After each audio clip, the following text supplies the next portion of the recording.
영우 씨, 긴장하지 마세요. 제가 천천히 풀어드릴게요. 그녀의 손이 영호의 등에 닿았습니다. 처음엔 가볍게, 그 다음엔 조금 더 깊게. 손끝이 따뜻했습니다. 영호는 눈을 감았습니다. 오랜만에 느껴보는 사람의 온기였습니다. 그저 눈을 감고 그녀의 손길을 느꼈습니다. 아내의 손이 떠올랐습니다. 따뜻했던 손, 주름진 손.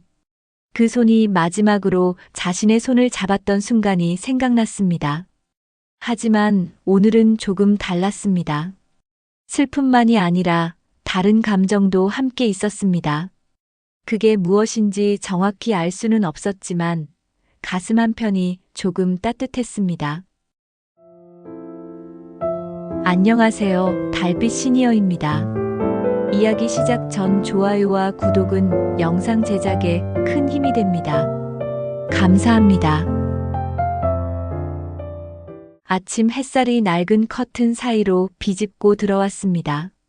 먼지가 빗줄기를 타고 천천히 떠다녔습니다. 박영호는 침대 가장자리에 앉아 허리를 주물렀습니다. 오른쪽 아래 등뼈 옆쪽이 욱신거렸습니다. 일어서려면 한참을 준비해야 했습니다. 오늘도 이러네. 그는 작은 소리로 중얼거렸습니다. 68세. 은퇴한 지 3년째였습니다. 서울 변두리 25평 아파트. 1988년에 입주했던 이곳은 이제 곳곳이 낡았습니다. 현관문 손잡이는 헐거웠고 부엌 타일은 금이 가 있었습니다. 하지만 영호는 이사를 생각하지 않았습니다. 이곳에 아내의 흔적이 남아 있었으니까요. 거실 벽에는 액자가 하나 걸려 있었습니다. 1995년 봄 경주 여행에서 찍은 사진이었습니다. 아내 김수님이 벚꽃나무 아래서 환하게 웃고 있었습니다. 영호도 그 옆에 서 있었지만 그는 카메라를 제대로 보지 못했습니다. 아내의 웃음소리에 정신이 팔려 있었던 것 같았습니다. 여보, 오늘 날씨 좋지요? 영호는 사진을 향해 말했습니다. 대답은 없었습니다. 그는 부엌으로 가서 밥을 지었습니다. 쌀 한 컵 반. 두 사람 분량이었습니다. 습관이었습니다. 밥이 되는 동안 그는 냉장고에서 김치와 계란을 꺼냈습니다. 계란 하나를 삶아서 간장에 찍어 먹었습니다. 아내가 해주던 방식이었습니다. 식탁은 텅 비어 있었습니다. 영호는 밥그릇을 놓고 아내가 앉던 자리에 수저를 가지런히 놓았습니다. 매일 아침마다 반복하는 의식이었습니다. 그는 혼자 밥을 먹었습니다. TV는 켜지 않았습니다. 소리가 시끄럽게 느껴졌습니다. 아내가 떠난 지 2년 6개월이 지났습니다. 췌장암이었습니다. 진단받고 석 달 만에 세상을 떠났습니다. 너무 빨랐습니다. 영호는 아직도 그 속도에 적응하지 못했습니다. 어제까지 함께 웃던 사람이 오늘은 없었습니다. 그 빈자리가 점점 더 커지는 것 같았습니다. 식사를 마치고 설거지를 했습니다. 그릇 2개, 수저 4짝. 물을 틀 때마다 손목이 시큰거렸습니다. 관절염이었습니다. 영호는 고무장갑을 끼고 천천히 그릇을 닦았습니다. 서두를 이유가 없었습니다. 오전 10시. 그는 외출 준비를 했습니다. 검은색 점퍼를 입고 낡은 운동화를 신었습니다. 시장에 가야 했습니다. 장을 보는 날이었습니다. 매주 화요일과 금요일 그는 시장에 갔습니다. 다른 약속은 없었습니다. 아파트 현관을 나서자 찬 바람이 얼굴을 스쳤습니다. 4월 중순이었지만 아직 쌀쌀했습니다. 영호는 목도리를 더 바짝 당겼습니다. 엘리베이터를 타고 1층으로 내려갔습니다. 거울에 비친 자신의 얼굴이 낯설었습니다. 언제 이렇게 늙었을까? 흰 머리카락이 듬성듬성 보였습니다. 시장까지는 걸어서 15분 거리였습니다. 영호는 천천히 걸었습니다. 허리가 아팠기 때문이기도 했지만 서두를 곳이 없었기 때문이기도 했습니다. 골목길을 지나고 횡단보도를 건너고 다시 좁은 길을 따라갔습니다. 익숙한 풍경이었습니다. 30년 넘게 다닌 길이었습니다. 시장 입구에 도착하자 경비원 최 씨가 손을 흔들었습니다. 50대 중반, 키가 작고 말이 많은 사람이었습니다. 아저씨, 오늘도 장 보러 오셨어요. 네, 그렇습니다. 요즘 허리는 좀 어때요? 지난번에 아프다고 하셨잖아요. 영호는 잠시 멈춰 섰습니다. 허리를 가볍게 두드렸습니다. 여전하지요. 나이 탓인가 봅니다. 최 씨가 고개를 끄덕이며 말했습니다. 그럼 시장 안쪽에 새로 생긴 안마원 가보세요. 거기 실력 좋다고 소문났어요. 젊은 사람들도 많이 가더라고요. 안마원이요? 네, 2층에 생겼어요. 이번 주에 오픈했는데 첫 손님은 할인해준대요. 한번 가보세요. 허리 아픈데 좋을걸요? 영호는 잠깐 생각했습니다. 안마를 받아본 적은 없었습니다. 아내가 살아있을 때는 아내가 가끔 주물러줬습니다. 하지만 요즘은 통증이 심해져서 밤에 잠을 설칠 때가 많았습니다. 한번 알아볼게요. 그러세요. 아저씨 같은 분들 많이 가요. 거기 안마사분도 되게 친절하다고 하더라고요. 영호는 가볍게 고개를 숙이고 시장 안으로 들어갔습니다. 채소 가게에서 무와 배추를 샀습니다. 정육점에서 돼지고기 한 근을 샀습니다. 생선 가게 앞을 지나칠 때 고등어 한 마리를 골랐습니다. 아내가 좋아하던 생선이었습니다. 계산을 마치고 돌아오는 길에 그는 시장 안쪽을 힐끗 쳐다봤습니다. 2층 계단 입구에 작은 간판이 보였습니다. 힐링터치 안마원. 깨끗한 흰색 바탕에 초록색 글씨였습니다. 창문으로 은은한 조명이 새어나왔습니다. 영호는 잠시 멈춰 섰습니다. 올라갈까 말까? 망설임이 있었습니다. 하지만 허리가 다시 욱신거렸습니다. 그는 천천히 계단을 올라갔습니다. 문을 열자 부드러운 음악이 흘러나왔습니다. 은은한 아로마 향이 코끝을 스쳤습니다. 실내는 깨끗했습니다. 흰색 벽, 나무 바닥, 작은 화분들이 창가에 놓여 있었습니다. 카운터 뒤에 여자가 한 명 서 있었습니다. 어서 오세요. 그녀는 환하게 웃으며 인사했습니다. 40대 후반쯤 되어 보였습니다. 단정한 흰색 유니폼을 입고 있었고 머리는 깔끔하게 묶여 있었습니다. 얼굴에는 피곤함이 조금 묻어 있었지만 미소는 진심처럼 보였습니다. 처음 오셨어요? 네, 그렇습니다. 허리가 불편하신가 봐요. 천천히 걸으시네요. 영호는 놀랐습니다. 그녀는 영호의 걸음걸이를 보고 바로 알아차렸습니다. 맞습니다. 요즘 허리가 많이 안 좋습니다. 제가 도와드릴게요. 이쪽으로 오세요. 그녀는 영호를 안쪽 방으로 안내했습니다. 방은 아늑했습니다.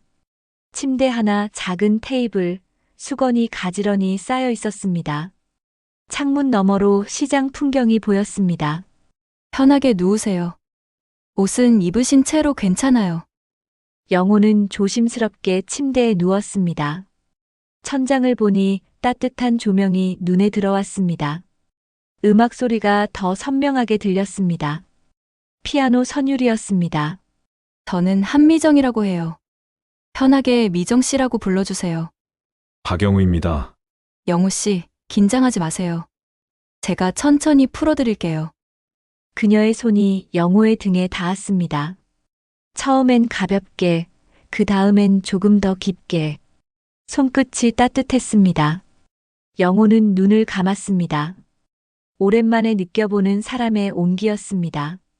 손길이 허리를 따라 천천히 움직였습니다. 뭉친 곳을 찾아내고 부드럽게 풀어냈습니다. 아팠지만 참을 만했습니다. 시간이 흐르면서 통증이 조금씩 사라지는 것 같았습니다. 많이 아프셨겠어요. 여기 많이 뭉쳐있네요. 오래됐습니다. 혼자 사세요? 네, 그러면 더 불편하셨겠어요. 주변에 도와주실 분이 없으시면 이런 통증은 관리하기 어려워요. 영호는 대답하지 않았습니다. 그저 눈을 감고 그녀의 손길을 느꼈습니다. 아내의 손이 떠올랐습니다. 따뜻했던 손, 주름진 손. 그 손이 마지막으로 자신의 손을 잡았던 순간이 생각났습니다. 30분이 지나고 치료가 끝났습니다. 영호는 천천히 몸을 일으켰습니다. 허리가 한결 가벼워진 것 같았습니다. 어때요? 좀 나아지셨어요? 네, 많이 좋아진 것 같습니다. 다행이에요. 일주일에 한두 번 정도 오시면 더 좋아지실 거예요. 영호는 계산을 마치고 밖으로 나왔습니다. 계단을 내려가는 발걸음이 조금 가벼웠습니다. 집으로 돌아오는 길, 그는 자신도 모르게 미소를 지었습니다. 오랜만이었습니다. 그날 밤 영호는 침대에 누워 천장을 바라봤습니다. 어둠 속에서 아내의 얼굴이 떠올랐습니다. 하지만 오늘은 조금 달랐습니다. 슬픔만이 아니라 다른 감정도 함께 있었습니다. 그게 무엇인지 정확히 알 수는 없었지만 가슴 한편이 조금 따뜻했습니다. 영호는 눈을 감았습니다. 오랜만에 깊은 잠에 빠져들었습니다. 일주일이 지났습니다. 영호는 다시 시장에 갔습니다. 장을 보러 간 것은 아니었습니다. 냉장고에는 아직 먹을 것이 남아 있었습니다. 하지만 발걸음은 자연스럽게 시장 안쪽으로 향했습니다. 계단을 오르는 동안 가슴이 조금 두근거렸습니다. 이상한 기분이었습니다. 68년을 살면서 이런 설렘을 느껴본 적이 언제였던가. 영호는 멈춰 섰습니다. 손잡이를 잡고 잠시 망설였습니다. 들어가도 되는 걸까? 혼잣말이었습니다. 하지만 허리가 다시 욱신거렸습니다. 핑계가 생긴 것 같았습니다. 그는 문을 열었습니다. 어서 오세요. 아, 영호 씨. 미정이 환하게 웃으며 손을 흔들었습니다. 그녀는 영호를 기억하고 있었습니다. 영호는 괜히 기분이 좋아졌습니다. 또 오셨네요. 허리는 좀 어때요? 저번보다 나은 것 같습니다. 다행이에요. 오늘도 같은 코스로 해드릴게요. 영호는 다시 안쪽 방으로 들어갔습니다. 익숙한 음악이 흘렀습니다. 침대에 누우니 긴장이 풀렸습니다. 미정의 손이 등에 닿았습니다. 여전히 따뜻했습니다. 요즘 날씨가 쌀쌀해서 근육이 더 뭉치기 쉬워요. 집에서 스트레칭 하세요? 아니요, 잘 모릅니다. 그럼 제가 간단한 거 알려드릴게요. 허리에 좋은 동작이에요. 미정은 친절했습니다. 치료가 끝난 후 그녀는 영호에게 스트레칭 방법을 알려줬습니다. 직접 시범을 보이며 설명했습니다. 영호는 고개를 끄덕이며 들었습니다. 사실 동작보다 그녀의 목소리가 더 귀에 들어왔습니다. 커피 드실래요? 제가 방금 내렸어요. 괜찮습니다. 폐가 될까 봐요. 무슨 폐예요? 손님이신데. 잠깐만요. 미정은 밖으로 나갔다가 종이컵 2개를 들고 왔습니다. 커피 향이 방 안에 퍼졌습니다. 영호는 조심스럽게 컵을 받았습니다. 감사합니다. 천만에요. 저도 혼자 마시기 심심했거든요. 그들은 잠시 마주 앉아 커피를 마셨습니다. 창밖으로 시장 사람들이 오가는 모습이 보였습니다. 소음이 희미하게 들렸지만 방 안은 고요했습니다. 영호 씨는 가족이 없으세요? 미정이 조심스럽게 물었습니다. 영호는 잠시 침묵했습니다. 아내가 2년 전에 세상을 떠났습니다. 아, 죄송해요. 제가 괜한 걸 물었네요. 괜찮습니다. 이젠 좀 익숙해졌습니다. 거짓말이었습니다. 익숙해지지 않았습니다. 매일 아침 빈자리가 보였고 매일 저녁 혼자 밥을 먹었습니다. 하지만 남에게 그런 이야기를 할 수는 없었습니다. 자식은 없으세요? 딸이 하나 있습니다. 캐나다에 삽니다. 그럼 자주 연락하세요? 가끔요. 바쁘니까요. 사실 딸과는 석 달에 한 번 정도 통화했습니다. 명절이나 생일 때였습니다. 딸은 토론토에서 회계사로 일했습니다. 결혼해서 아이 둘을 키웠습니다. 영호는 손주 얼굴을 사진으로만 봤습니다. 외로우시겠어요. 미정의 목소리가 낮아졌습니다. 영호는 고개를 들어 그녀를 봤습니다. 그녀의 눈빛에는 연민이 있었습니다. 동정이 아니라 진심 어린 걱정처럼 보였습니다. 저도 혼자 살아요. 남편이랑 5년 전에 이혼했거든요. 그러셨군요. 힘들었어요. 처음엔 정말. 근데 이젠 괜찮아요. 일도 있고 손님들도 만나고 그렇게 살다 보니까 조금씩 나아지더라고요. 영호는 고개를 끄덕였습니다. 그녀도 외로움을 아는 사람이었습니다. 그래서인지 더 편하게 느껴졌습니다. 영우 씨, 요즘 표정이 저번보다 밝아 보여요. 그렇습니까? 네. 처음 오셨을 때보다 훨씬 좋아 보이세요. 제가 도움이 됐나 봐요. 미정이 웃었습니다. 영호도 따라 웃었습니다. 오랜만에 누군가와 이렇게 마주 앉아 이야기를 나눴습니다. 기분이 묘했습니다. 좋았지만 동시에 불편했습니다. 이런 감정을 느껴도 되는 걸까? 아내에게 미안한 마음이 들었습니다. 그날 이후 영호는 일주일에 2번 안마원을 찾았습니다. 화요일과 금요일, 정해진 요일이었습니다. 다른 약속은 여전히 없었지만 이제 그 이틀만큼은 기다려졌습니다. 3번째 방문했을 때였습니다. 미정은 평소보다 조용했습니다. 치료하는 동안 말이 없었습니다. 영호는 이상함을 느꼈습니다. 오늘 힘드신가 봐요. 아니에요. 괜찮아요. 얼굴이 안 좋아 보입니다. 미정은 잠시 손을 멈췄습니다. 그녀는 한숨을 쉬었습니다. 사실 요즘 좀 걱정이 있어요. 무슨 일인데요? 가게 새가 밀렸어요. 2달치. 손님이 많지 않아서 수입이 적거든요. 집주인이 이번 달 안에 정리하라고 하는데 영호는 말없이 들었습니다. 미정의 목소리가 떨렸습니다. 그녀는 눈가를 손등으로 훔쳤습니다. 죄송해요. 손님한테 이런 얘기하는 게 아닌데 그냥 요즘 너무 힘들어서 얼마나 필요하신데요? 200만 원이요. 큰 돈이죠. 제가 어떻게든 해결해야 하는데 영호는 잠시 생각했습니다. 200만 원. 적은 돈은 아니었습니다. 하지만 그는 예금이 있었습니다. 퇴직금과 아내가 남긴 보험금이었습니다. 쓸 곳이 없어서 그냥 묵혀두고 있었습니다. 제가 도와드리면 안 될까요? 미정이 고개를 들었습니다. 눈이 커졌습니다. 네, 무슨 말씀이세요? 빌려드리겠습니다. 천천히 갚으시면 됩니다. 안 돼요. 그럴 수 없어요. 손님한테 어떻게... 괜찮습니다. 저는 쓸 데가 없는 돈입니다. 영호는 진심이었습니다. 그녀가 도움이 필요하다면 도와주고 싶었습니다. 그녀는 자신에게 위로를 줬습니다.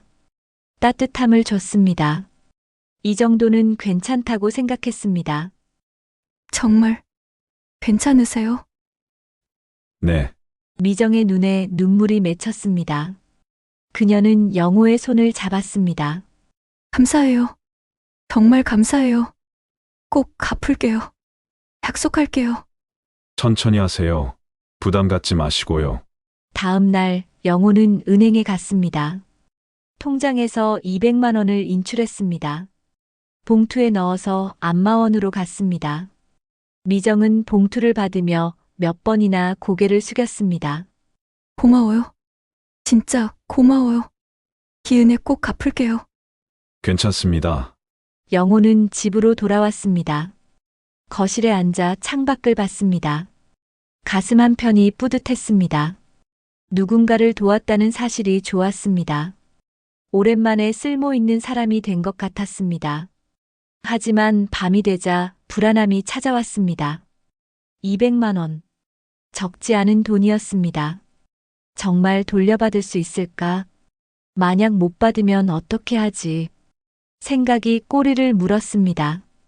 영호는 아내의 사진을 봤습니다. 여보, 내가 잘한 걸까요?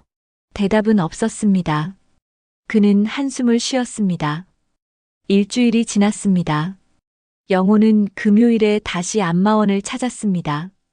미정은 여전히 밝았습니다. 커피도 내왔고 치료도 정성껏 해줬습니다. 하지만 돈 이야기는 꺼내지 않았습니다. 한 달이 지났습니다. 여전히 아무 말이 없었습니다. 영호는 먼저 묻지 못했습니다. 괜히 재촉하는 것 같아서 불편했습니다. 어느 날 시장에서 다른 노인을 만났습니다. 채소 가게 앞에서 우연히 마주쳤습니다. 70대쯤 되어 보이는 남자였습니다. 아저씨도 그 안마원 다니시죠? 네. 그렇습니다. 거기 안마사 한미정 씨 말이에요. 조심하세요. 영호는 고개를 들었습니다. 무슨 말씀이신지. 그 사람 나한테도 돈 빌려갔어요. 가게에 새 밀렸다고 3개월 전이었는데 아직도 소식이 없어요. 다른 사람들한테도 물어봤더니 비슷한 사람이 몇 명 더 있더라고요. 영호의 귀가 멍해졌습니다. 심장이 빠르게 뛰었습니다. 정말입니까? 그럼요. 아저씨도 혹시 빌려줬어요? 영호는 대답하지 못했습니다. 그는 급히 인사를 하고 그 자리를 떠났습니다. 집으로 돌아오는 길이 멀게 느껴졌습니다. 머릿속이 복잡했습니다. 미정의 얼굴이 떠올랐습니다. 그녀의 웃음, 눈빛, 손길. 모두 거짓이었을까? 진심이 아니었을까? 영호는 현관문을 열고 집 안으로 들어갔습니다. 텅 빈 거실이 보였습니다. 그는 소파에 주저앉았습니다. 손이 떨렸습니다. 내가 바보였구나. 그는 고개를 떨구었습니다. 외로움 때문에 판단이 흐려졌습니다. 누군가의 따뜻함이 절실해서 쉽게 믿어버렸습니다. 200만 원이 아까운 것이 아니었습니다. 자신이 초라하게 느껴졌습니다. 밤이 깊었습니다. 영호는 침대에 누웠지만 잠이 오지 않았습니다. 천장을 바라보며 생각했습니다. 나는 치료가 아니라 위로를 원했던 거구나. 허리 통증은 핑계였습니다.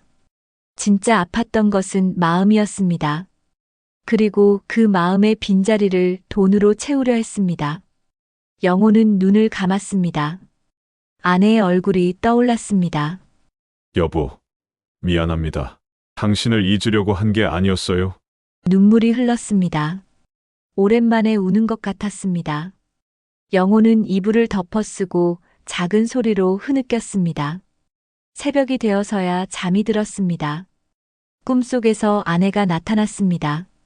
아무 말도 하지 않았지만 손을 잡아줬습니다. 그 손이 따뜻했습니다. 며칠 동안 영호는 집 밖으로 나가지 않았습니다. 시장에도 가지 않았습니다.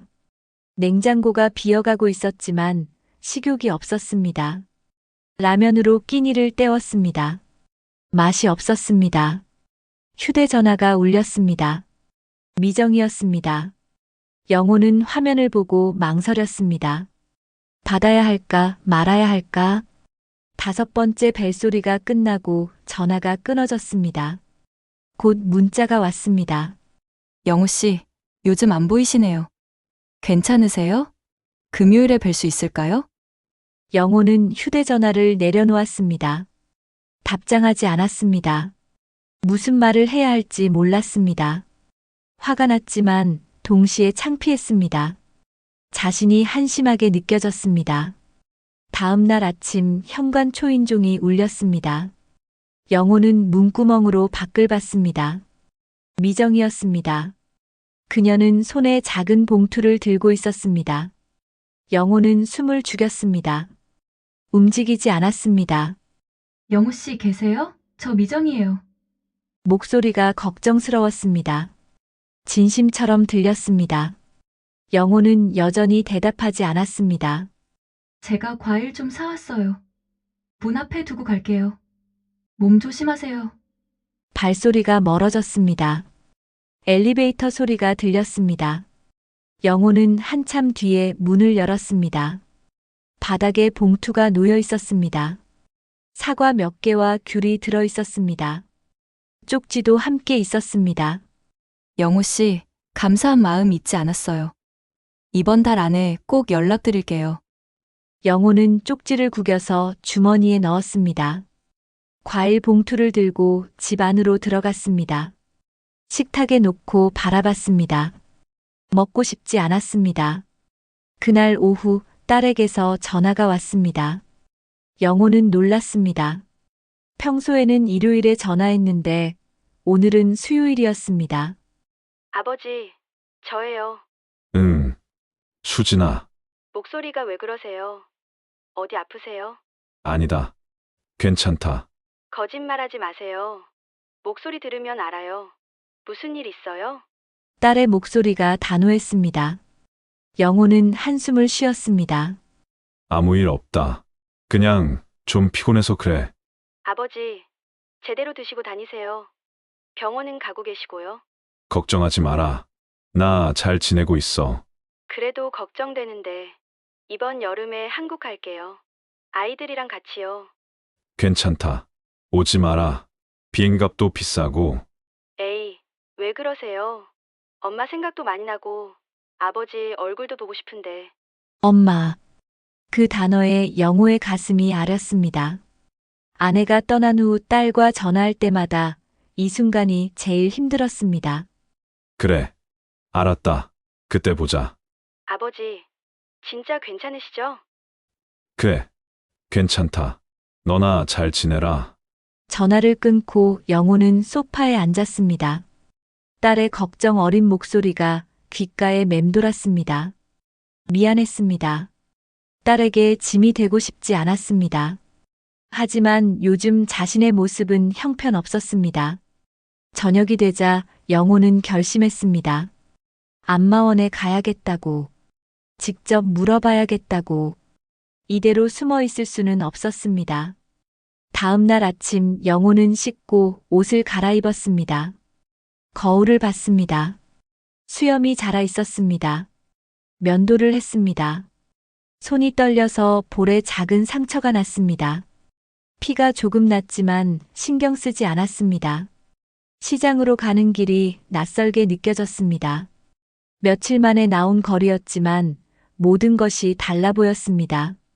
사람들의 표정, 가게의 간판, 길가의 꽃, 전부 생경했습니다. 안마원 앞에 섰습니다. 2층 창문에 불이 켜져 있었습니다. 영호는 계단을 올랐습니다. 한 걸음씩 천천히. 숨이 가빠졌습니다. 허리가 아니라 마음이 무거웠습니다. 문을 열었습니다. 미정이 카운터에 앉아 있었습니다. 그녀는 고개를 들었습니다. 눈이 마주쳤습니다. 영우 씨, 그녀가 일어섰습니다. 얼굴에 놀람과 기쁨이 섞여 있었습니다. 오랜만이에요. 걱정했어요. 어디 아프신 줄 알았어요. 영호는 말없이 그녀를 봤습니다. 미정의 미소가 조금씩 사라졌습니다. 무슨 일 있으세요? 물어볼 게 있습니다. 네, 말씀하세요. 영호는 주머니에서 쪽지를 꺼냈습니다. 그녀가 남긴 쪽지였습니다. 이번 달 안에 연락하신다고 하셨죠? 네. 그렇죠. 다른 사람들한테도 똑같이 하셨습니까? 미정의 얼굴이 굳었습니다. 그녀는 입술을 깨물었습니다. 무슨 말씀이세요? 저만 도와달라고 한 게 아니지 않습니까? 다른 손님들한테도 돈을 빌렸다고 들었습니다. 그건 사실입니까?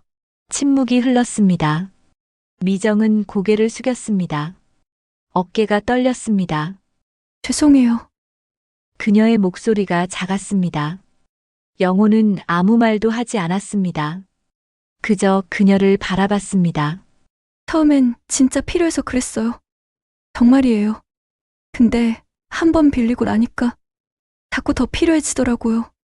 카드값도 밀렸고 아들 학원비도 내야 하고. 아들이 있습니까? 고등학생이에요. 혼자 키우고 있어요. 이혼하고 나서 남편한테 양육비도 안 받고. 미정이 울기 시작했습니다. 눈물이 뺨을 타고 흘렀습니다. 영호는 가슴이 답답했습니다. 화를 내고 싶었지만 나오지 않았습니다. 경호 씨한테는 진심이었어요. 정말이에요. 처음엔 그냥 손님이었지만 이야기 나누면서 정말 좋은 분이라고 생각했어요. 제 아버지 같았어요. 돈은 언제 갚으실 생각입니까? 최대한 빨리. 정말 최대한 빨리 갚을게요. 조금씩이라도 꼭. 다른 사람들도 기다리고 있습니다. 알아요. 알아요. 제가 정말 잘못했어요. 영호는 돌아서서 문을 향해 걸었습니다. 미정이 뒤에서 불렀습니다. 경호 씨, 정말 죄송해요. 영호는 대답하지 않았습니다. 문을 열고 나왔습니다. 계단을 내려갔습니다. 다리에 힘이 없었습니다. 밖으로 나오자 햇살이 눈부셨습니다. 집으로 돌아오는 길에 영호는 공원에 들렀습니다. 벤치에 앉았습니다. 나무 그늘 아래 바람이 불었습니다. 아이들이 멀리서 놀고 있었습니다. 웃음소리가 들렸습니다. 영호는 생각했습니다. 미정의 눈물이 진짜였을까? 그녀의 사정이 진짜였을까? 알 수 없었습니다. 사람의 마음은 복잡했습니다. 거짓과 진실이 섞여 있었습니다. 하지만 한 가지는 확실했습니다. 자신도 거짓말을 했다는 것. 허리 치료가 목적이 아니었습니다. 외로움을 달래려고 갔습니다. 누군가의 관심이 필요했습니다. 손길이 그리웠습니다. 우린 서로를 이용한 거구나. 영호는 쓴웃음을 지었습니다. 그녀는 돈이 필요했고 자신은 위로가 필요했습니다. 거래였습니다. 사랑이 아니었습니다. 휴대전화가 울렸습니다. 미정이었습니다. 영호는 받지 않았습니다. 다시 울렸습니다. 또 받지 않았습니다. 세 번째부터는 소리를 껐습니다. 저녁이 되어 집으로 돌아왔습니다. 거실에 들어서니 아내의 사진이 보였습니다. 영호는 사진 앞에 섰습니다. 여보, 나 바보 같지? 사진 속 아내는 여전히 웃고 있었습니다. 영호는 사진을 쓰다듬었습니다. 액자 표면이 차가웠습니다. 당신을 잊으려고 한 게 아니었어요. 그냥 너무 외로웠어요. 목이 메었습니다. 영호는 바닥에 주저앉았습니다.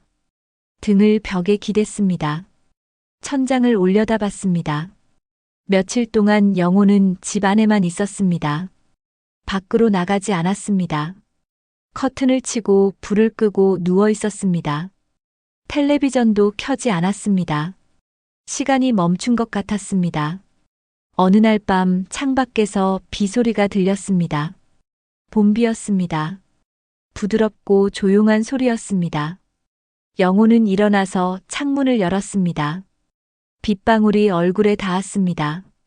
차가웠습니다. 그는 생각했습니다. 이대로 살 수는 없다고. 누군가를 원망하며 살 수는 없다고. 미정을 용서할 수는 없지만 자신을 용서해야 한다고. 나는 외로웠을 뿐이야. 그것이 잘못은 아니었습니다. 사람은 누구나 외롭습니다. 나이가 들수록 더 외롭습니다. 하지만 그 외로움을 다른 사람에게 떠넘겨서는 안 됩니다. 자신이 채워야 합니다. 영호는 창문을 닫았습니다. 침대에 누웠습니다. 눈을 감았습니다. 오랜만에 평온했습니다. 화도 슬픔도 억울함도 조금씩 가라앉았습니다. 내일은 밖으로 나가야겠다고 생각했습니다. 시장에 가서 장을 봐야겠다고. 밥을 제대로 해 먹어야겠다고. 딸에게 전화도 해야겠다고. 괜찮다고 말해야겠다고. 그리고 아내 산소에도 가야겠다고. 오랜만에 찾아뵙고 이야기를 해야겠다고. 용서를 구해야겠다고. 영호는 깊은 숨을 들이쉬었습니다. 내쉬었습니다. 가슴이 조금 가벼워진 것 같았습니다. 비소리를 들으며 그는 잠에 들었습니다. 꿈속에서 아내가 나타났습니다. 미소를 짓고 있었습니다. 아무 말도 하지 않았습니다. 그저 손을 내밀었습니다. 영호는 그 손을 잡았습니다. 따뜻했습니다. 다음 날 아침 영호는 일찍 일어났습니다.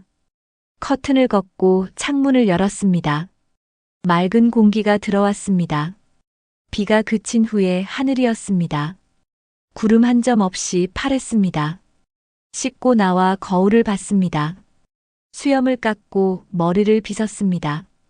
깨끗한 옷을 꺼내 입었습니다. 오랜만에 제대로 된 모습이었습니다. 부엌에서 밥을 지었습니다. 된장찌개를 끓였습니다. 아내가 자주 해주던 방식대로 했습니다. 두부 한 모, 애호박 반 개, 파 한 줌. 익숙한 손놀림이었습니다. 식탁에 앉아 밥을 먹었습니다. 혼자였지만 수저는 하나만 놓았습니다. 아내 자리에는 아무것도 놓지 않았습니다. 이제 그만 보내줘야 한다고 생각했습니다. 식사를 마치고 외출 준비를 했습니다. 오늘은 아내 산소에 가기로 했습니다.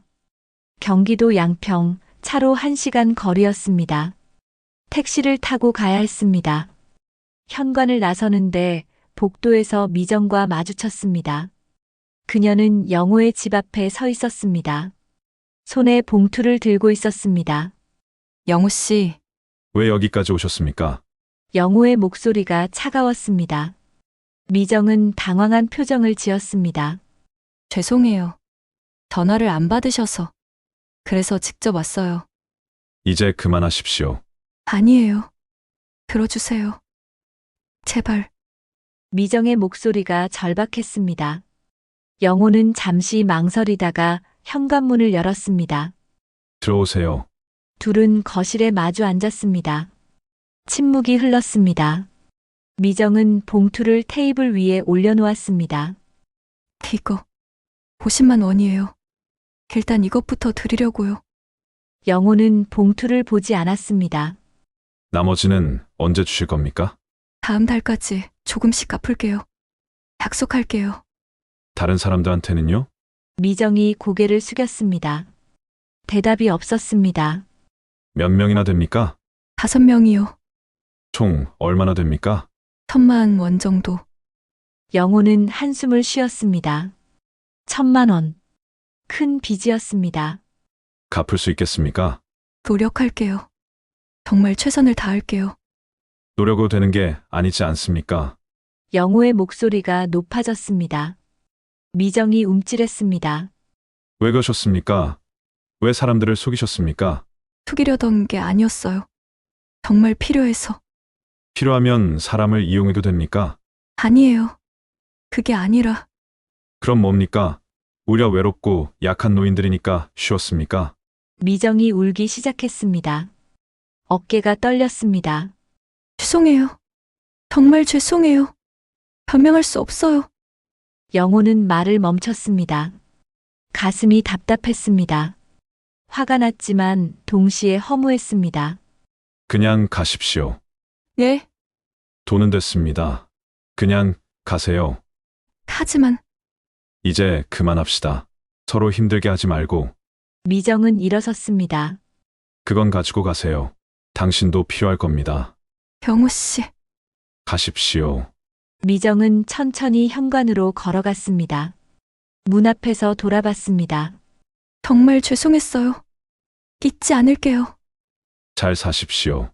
문이 닫혔습니다. 영호는 홀로 거실에 남았습니다. 창밖을 봤습니다. 햇살이 쏟아지고 있었습니다. 점심때가 되어 영호는 택시를 불렀습니다. 양평으로 향했습니다. 차 안에서 창밖을 봤습니다. 도시를 벗어나자 산과 들이 보였습니다. 봄 기운이 완연했습니다. 1시간쯤 지나 공원 묘지에 도착했습니다. 경사진 언덕을 따라 묘들이 줄지어 있었습니다. 영호는 천천히 걸어 올라갔습니다. 허리가 아팠지만 쉬지 않았습니다. 아내의 산소 앞에 섰습니다. 잔디가 잘 정돈되어 있었습니다. 관리인이 잘 돌보는 것 같았습니다. 영호는 무릎을 꿇고 앉았습니다. 여보, 왔어요. 묘비에 손을 얹었습니다. 돌이 차가웠습니다. 오랜만이지요. 미안합니다. 바빴습니다. 아니, 바쁜 게 아니라 올 용기가 없었습니다. 바람이 불었습니다. 나무 잎사귀가 흔들렸습니다. 당신 떠나고 많이 외로웠어요. 견디기 힘들었어요. 그래서 실수를 했습니다. 영호는 미정 이야기를 했습니다. 안마원에 다닌 일, 돈을 빌려준 일, 속은 일, 모두 말했습니다. 바보 같지요. 나이 먹고도 분별력이 없었어요. 당신이 살아있었다면 이러지 않았을 텐데. 눈물이 났습니다. 영호는 참지 않았습니다. 흘러내리는 대로 두었습니다. 당신이 너무 보고 싶었어요. 당신 손길이 그리웠어요. 그래서 다른 사람한테서 찾으려고 했나 봐요. 미안해요. 한참을 그렇게 앉아 있었습니다. 해가 서쪽으로 기울었습니다. 그림자가 길어졌습니다. 이제 좀 놓아줘야겠어요. 당신을 잊겠다는 게 아니에요. 그냥 당신 없이 사는 법을 배워야겠어요. 그게 당신도 원하는 일이겠지요. 영호는 일어섰습니다. 무릎에 흙이 묻었습니다. 털지 않았습니다. 묘비를 한 번 더 쓰다듬었습니다. 다음에 또 올게요. 건강하게 살다가 나중에 당신 옆에 갈게요. 기다려주세요. 산을 내려왔습니다. 입구에서 택시를 잡았습니다. 서울로 돌아가는 길 영호는 창밖을 봤습니다. 어둠이 내리고 있었습니다. 집에 도착했습니다. 저녁 8시였습니다. 배가 고팠지만 밥을 할 기력이 없었습니다. 컵라면을 끓여 먹었습니다. 텔레비전을 켰습니다. 뉴스가 나왔습니다. 소리를 줄였습니다. 휴대전화를 받습니다. 부재중 전화가 3통 있었습니다. 모두 미정이었습니다. 문자도 와 있었습니다. 영호 씨, 오늘 정말 감사했어요. 제가 잘못했어요. 용서해 주셔서 고마워요. 영호는 답장하지 않았습니다. 휴대전화를 내려놓았습니다. 거실을 둘러봤습니다. 텅 빈 공간이었습니다. 아내의 사진만 벽에 걸려 있었습니다. 영호는 사진을 내렸습니다. 서랍에 조심스럽게 넣었습니다. 미안해요, 여보. 계속 보면 못 보낼 것 같아서. 벽에는 못자국만 남았습니다.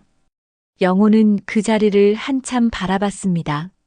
밤이 깊었습니다. 침대에 누웠습니다. 잠이 오지 않았습니다.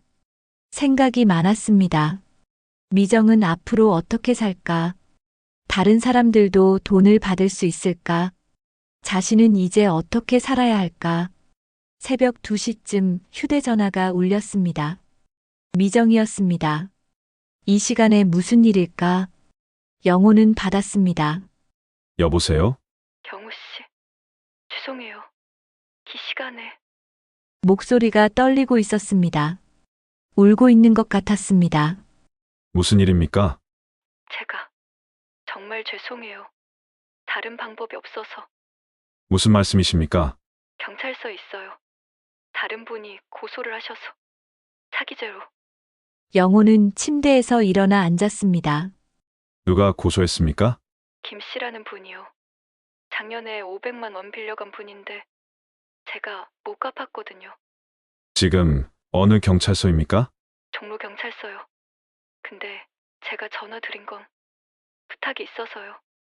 보증을 서주실 수 있으세요? 그러면 오늘 집에 갈 수 있대요.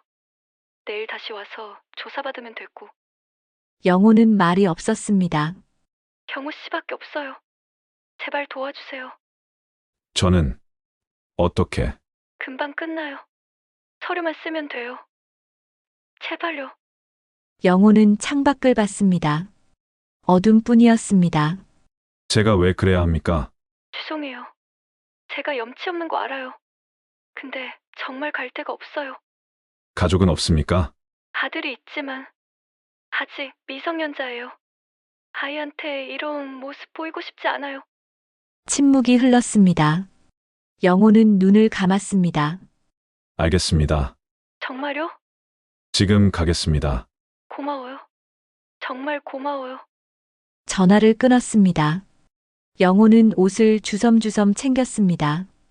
현관을 나서며 생각했습니다. 나는 왜 이러는 걸까? 대답은 없었습니다. 그저 발걸음만 움직였습니다.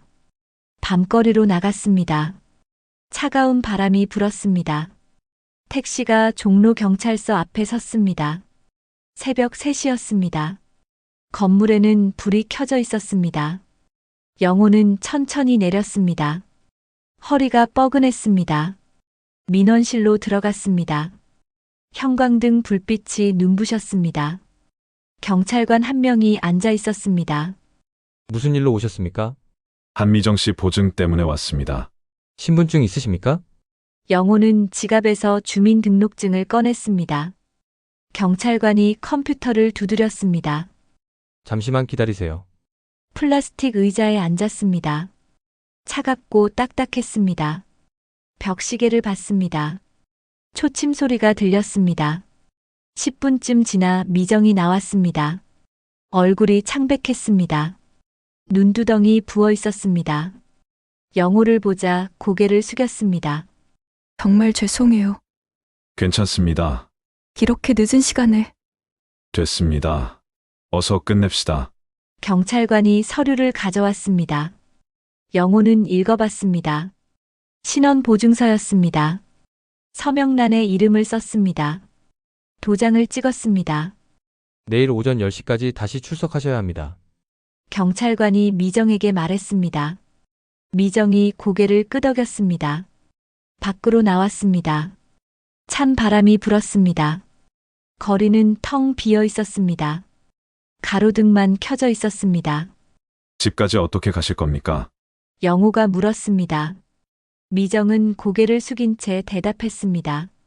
버스 타고 갈게요. 새벽에 버스가 있습니까? 첫차 시간까지 기다리면 돼요. 택시 타고 가십시오. 영호는 지갑을 열었습니다. 10,000원짜리 몇 장을 꺼냈습니다. 아니에요. 괜찮아요. 그냥 받으세요. 감기 걸립니다. 미정은 망설이다가 돈을 받았습니다. 눈물이 흘렀습니다. 왜 이렇게까지 해주세요? 영호는 대답하지 않았습니다. 자신도 몰랐습니다. 왜 여기까지 왔는지, 왜 도와주는지. 그냥 당신도 힘들어 보여서입니다. 제가 영우 씨한테 한 짓을 생각하면 이제 그만합시다. 서로 힘들게 하지 말고. 택시가 왔습니다. 미정이 탔습니다. 창문을 내리고 말했습니다. 꼭 갚을게요. 약속할게요. 천천히 하세요. 택시가 떠났습니다. 빨간 불빛이 멀어졌습니다. 영호는 혼자 남았습니다. 걸어서 집으로 돌아가기로 했습니다. 택시비가 아까워서가 아니었습니다. 그냥 걷고 싶었습니다. 머리를 식히고 싶었습니다. 골목길을 지났습니다. 어두웠지만 무섭지 않았습니다. 발소리만 들렸습니다. 한 걸음, 두 걸음. 천천히 걸었습니다. 1시간을 걸어 집에 도착했습니다. 동이 트고 있었습니다. 하늘이 희미하게 밝아졌습니다. 새소리가 들렸습니다.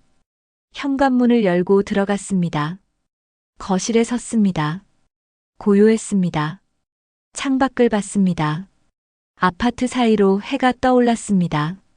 주황빛이었습니다. 아름다웠습니다. 영호는 생각했습니다. 자신이 미정을 도운 이유가 무엇인지, 불쌍해서였을까? 아니면 자신의 외로움을 투영한 것일까? 아마 둘 다겠지. 혼잣말이었습니다. 영호는 쓴웃음을 지었습니다. 그날 오전, 영호는 시장에 갔습니다. 장을 봐야 했습니다. 냉장고가 비어 있었습니다. 채소 가게에서 무와 배추를 샀습니다. 정육점에서 닭 1마리를 샀습니다. 계산을 마치고 나오는데 누군가 불렀습니다. 아저씨, 경비원 최 씨였습니다. 그가 다가왔습니다. 요즘 안 보이더니 어디 아프셨어요? 아닙니다. 집에 있었습니다. 안마오는 다녀오셨어요. 지난번에 추천한 곳 말이에요. 영호는 잠시 망설였습니다. 이제 안 갑니다. 왜요? 안 좋았어요. 아닙니다. 그냥 이제 됐습니다. 최 씨가 고개를 갸웃했습니다. 그래요. 근데 아저씨 혹시 들으셨어요? 거기 안마사가 경찰서에 갔다 왔대요. 사기 혐의로. 알고 있습니다. 저도 깜짝 놀랐어요. 겉보기엔 착해 보이더니 사람 일은 모르는 거네요. 영호는 아무 말도 하지 않았습니다. 최 씨가 계속 말했습니다. 다른 노인분들도 많이 당했대요. 근데 고소는 한 번만 하셨대요. 나머지는 그냥 포기했다고 하더라고요. 그렇습니까? 아저씨는 괜찮으셨어요. 네, 괜찮습니다. 거짓말이었습니다. 괜찮지 않았습니다. 하지만 남에게 말할 수는 없었습니다.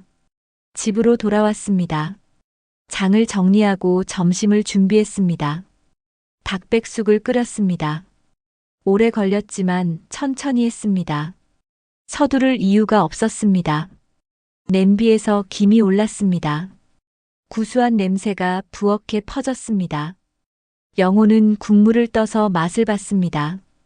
간이 적당했습니다. 식탁에 앉아 밥을 먹었습니다. 닭고기를 찢어 소금에 찍어 먹었습니다. 맛있었습니다. 오랜만에 제대로 된 식사였습니다. 식사를 마치고 설거지를 했습니다. 그릇을 닦으며 창밖을 봤습니다. 오후 햇살이 따스했습니다. 봄이었습니다. 거실로 가서 서랍을 열었습니다. 아내의 사진이 들어 있었습니다. 꺼내서 다시 벽에 걸었습니다. 여보, 다시 모셔왔습니다. 사진 속 아내는 웃고 있었습니다. 영호도 따라 웃었습니다. 이제 조금 괜찮을 것 같아요. 당신 없이도 살 수 있을 것 같아요. 천천히지만요. 저녁 때 딸에게서 전화가 왔습니다. 아버지, 저예요. 수진아. 목소리 좋아지셨네요. 많이 나으셨어요? 그래, 이제 괜찮다. 다행이다. 걱정 많이 했어요. 미안하다. 걱정 끼쳐서. 아니에요.